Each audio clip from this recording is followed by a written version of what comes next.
Hello everyone, welcome to our MCQ session. A transaction relating to sale of assets being entered in sales book. It is an example of error of principle, error of omission, error of accounting or compensating error. इसका correct answer है error of principle. Reason being हमसे question में पूछा है कि अगर हमने asset cell किया है तो असेट सेल करना बेसिकली ये कैपिटल नेचर का आइटम है जिससे आपकी बैलेंस शीट अफेक्ट होनी चाहिए थी क्योंकि यहाँ असेट डिक्रीज होगा, बट आपने उसको गलती से एंटर्ड कर दिया सेल्स बुक में.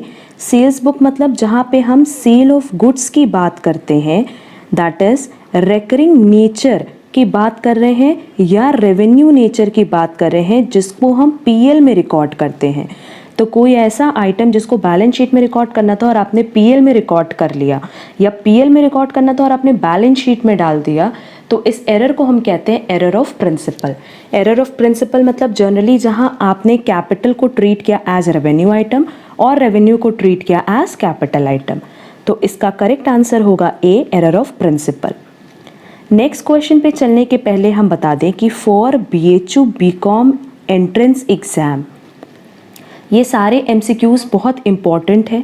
रीज़न बीइंग ये 2019 अकाउंटिंग सब्जेक्ट के ओवरऑल 15 क्वेश्चंस हैं एंड क्योंकि एग्ज़ाम पॉइंट ऑफ व्यू से जो पास्ट ईयर के क्वेश्चंस हैं वो आपके लिए बहुत रेलेवेंट होते हैं, तो ये सारे questions for BHU BCom entrance students बहुत इम्पॉर्टेंट हैं. चलेंगे हमारे नेक्स्ट क्वेश्चन पे. The balance of suspense account is shown in trading account, profit and loss account, balance sheet और none of the three. इसका करेक्ट आंसर है balance sheet, क्योंकि suspense account का जो भी एट द एंड बैलेंस आता है इसका बेसिकली बैलेंस कहाँ दिखता है, ट्रायल बैलेंस में. एंड ट्रायल बैलेंस में इसका बैलेंस डेबिट में भी दिख सकता है एंड क्रेडिट में भी, तो उसको हम एज इट इज़ ट्रांसफ़र कर देते हैं हमारे बैलेंस शीट में. तो इसका करेक्ट आंसर है C, that is balance sheet. Next question, which one of the following statement is false? Reserve for bad debts is to be made on debtors. Outstanding expenses if appears in the trial balance is taken only to the balance sheet. Closing stock if appears in the trial balance is not taken to trading account. Valuation of closing stock at the end of the accounting year is done at cost price or market price, whichever is higher.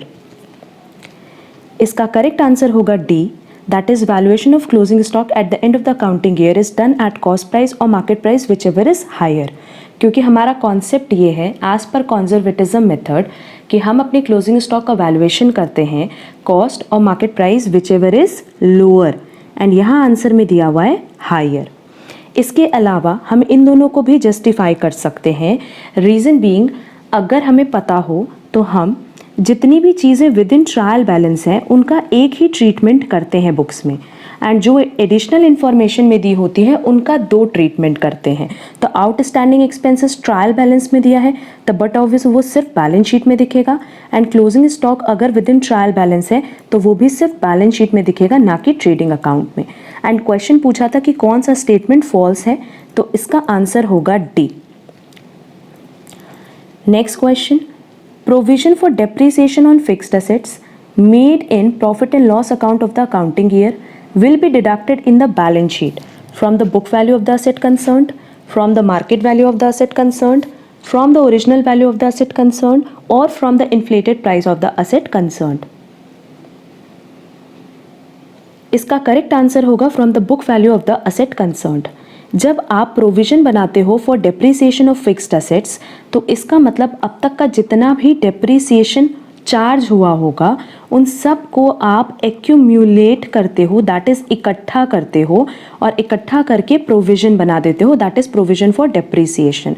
तो अगर हमें इसको balance sheet से deduct करना है तो हम book value से डिडक्ट करेंगे, और अगर हमें लाइबिलिटी साइड दिखाना है तो फिर हम लाइबिलिटी में दिखाएंगे provision for depreciation on fixed asset. तो इसका करेक्ट आंसर होगा A, from the book value of the asset concerned. चलेंगे हमारे नेक्स्ट क्वेश्चन पे. A machine is purchased for 50,000 rupees. Depreciation to be provided annually according to the fixed installment method. The useful life of the machine is 10 years and residual value is 10,000. What is the rate of depreciation? 8%, 10%, 12% और 14%? इस question के answer के लिए पहले हमें depreciation rate का formula समझना होगा।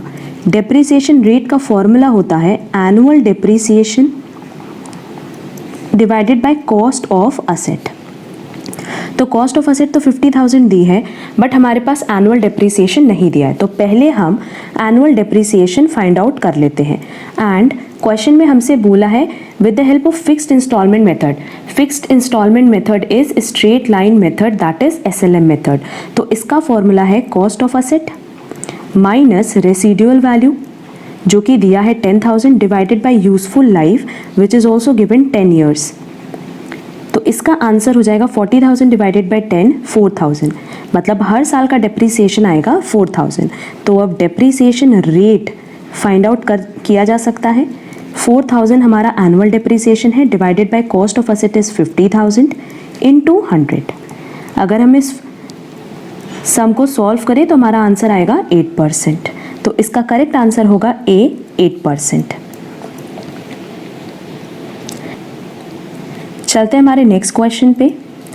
If preference shares are redeemed at premium then such premium may be provided out of share for feature account, share premium account, proceeds of fresh issue of shares और capital redemption reserve account. इसका correct answer होगा share premium account, क्योंकि basically share premium account company को additional amount share of issue के time receive होता है, तो वो इस प्रीमियम अमाउंट को ही यूज़ करती है अगर रिडम्पशन के टाइम। रिडम्पशन मतलब सिंपली जब आप प्रेफरेंस शेयर का पेमेंट करते हो, तो जब आप प्रेफरेंस शेयर का पेमेंट कर रहे हो और पेमेंट 100 रुपये की जगह आपको 110 करनी पड़े, तो ये जो आपका 10 रुपये का लॉस है वो आप कहाँ से पे करोगे? जो आपको इशू के टाइम बेनिफिट हुआ होगा वहाँ से, that is share premium account से। तो इसका करेक्ट आंसर होगा B, share premium account. Next question is when shares are forfeited capital account is debited by forfeited amount, called up amount of shares, nominal value of shares, paid up amount of shares। इसका correct answer है called up amount of shares, क्योंकि जब आपसे share forfeit किया जाता है, that is छीना जाता है, तो उस टाइम आपके शेयर कैपिटल अकाउंट को रिवर्स दैट इज डेबिट जब हम करते हैं तो हम उतने ही अमाउंट से या उतनी ही वैल्यू से डेबिट करेंगे जितना हमने आपसे अभी तक डिमांड किया है। दैट इज कंपनी जितना आपसे कॉल करती है सिर्फ उसी के अमाउंट को वो रिवर्स करती है। तो इसका करेक्ट आंसर होगा B, called up amount of shares. Next question is premium on issue of shares can be used for issue of bonus shares, distribution of profits, transferring to capital reserve और none of the three. इसका correct answer होगा A, issue of bonus shares. Reason being हमसे question में पूछा है कि जो premium हमें शेयर के इशू के टाइम मिलता है, दैट इज कंपनी का जो एक बेनिफिट हो रहा है, इसका मतलब ये है कि अगर मान लें कि हमारी कंपनी के शेयर 100 रुपये के हैं, हमने इन 100 रुपये के शेयर को मार्केट में इशू किया तो हमें मार्केट से 110 रुपये मिला, तो ये जो एडिशनल 10 रुपये का बेनिफिट कंपनी को मिल रहा है वो कंपनी यूज़ कर सकती है for issue of bonus shares. तो इसका करेक्ट आंसर होगा issue of bonus shares. Next, after the debentures are redeemed, the balance in the sinking fund account is transferred to capital reserve, general reserve, profit and loss account और secret reserve।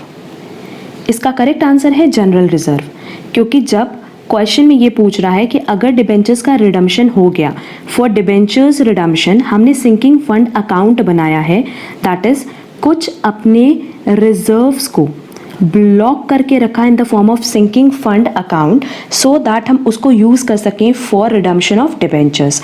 जब debentures का redemption हो गया तो इन reserves को हम free reserves में convert कर देते हैं। सो आंसर होगा general reserve B।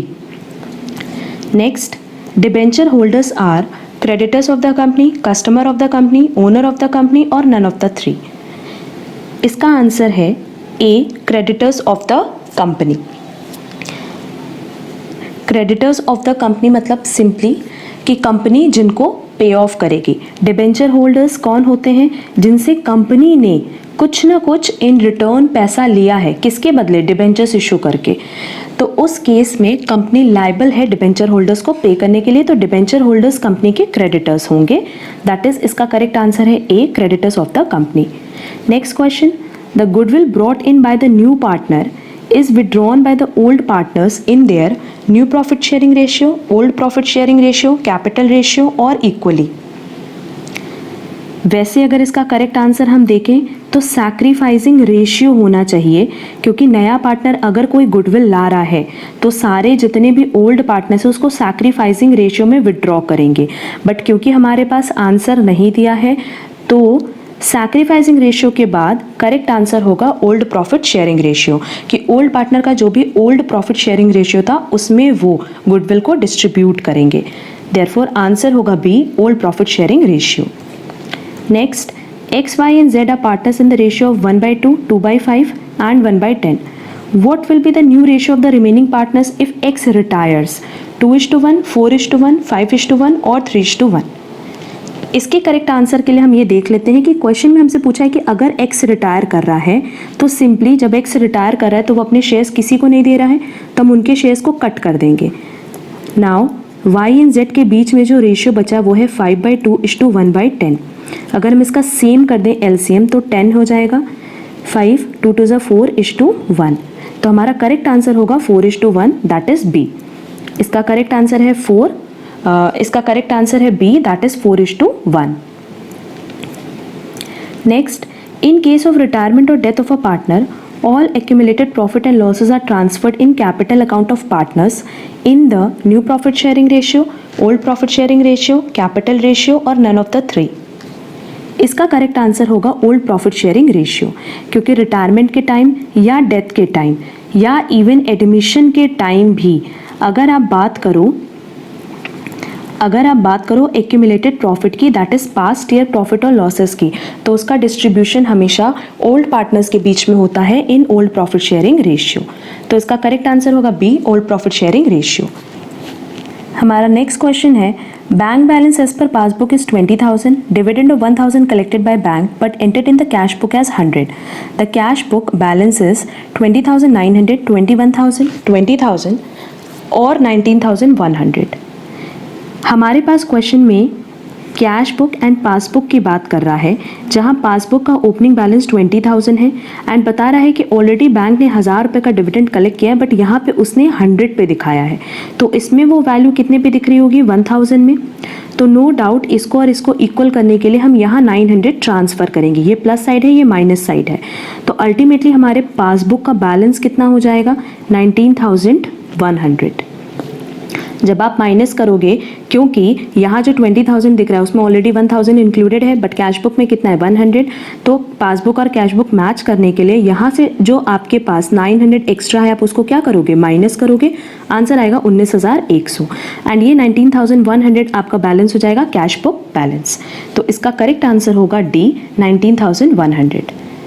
Next question, bank reconciliation statement is ledger account, part of the cash book, a separate statement, a sub division of journal. इसका करेक्ट आंसर है अ separate statement, क्योंकि जो हम BRS बनाते हैं basically वो किसी का पार्ट नहीं है, वो एक अलग से स्टेटमेंट बनाया जाता है सो दैट हम अपने बैंक के जो बैलेंस हैं उनको रिकंसाइल कर सके। तो इसका करेक्ट आंसर होगा C, a separate statement. For BHU BCom entrance student ये 15 क्वेश्चंस आपके लिए बहुत इंपॉर्टेंट है, रीज़न बीइंग कि ये 2019 क्वेश्चन पेपर के ही सारे क्वेश्चंस हमने कवर किए हैं रिलेटेड टू अकाउंट्स। तो आपके एंट्रेंस लेवल के लिए, that is for 2020 entrance level, ये सारे के सारे 15 क्वेश्चंस आपके लिए बहुत इंपॉर्टेंट है। हम नेक्स्ट MCQ सेशन बहुत जल्दी अपलोड करेंगे। आज के लिए बस इतना ही। Thank you so much.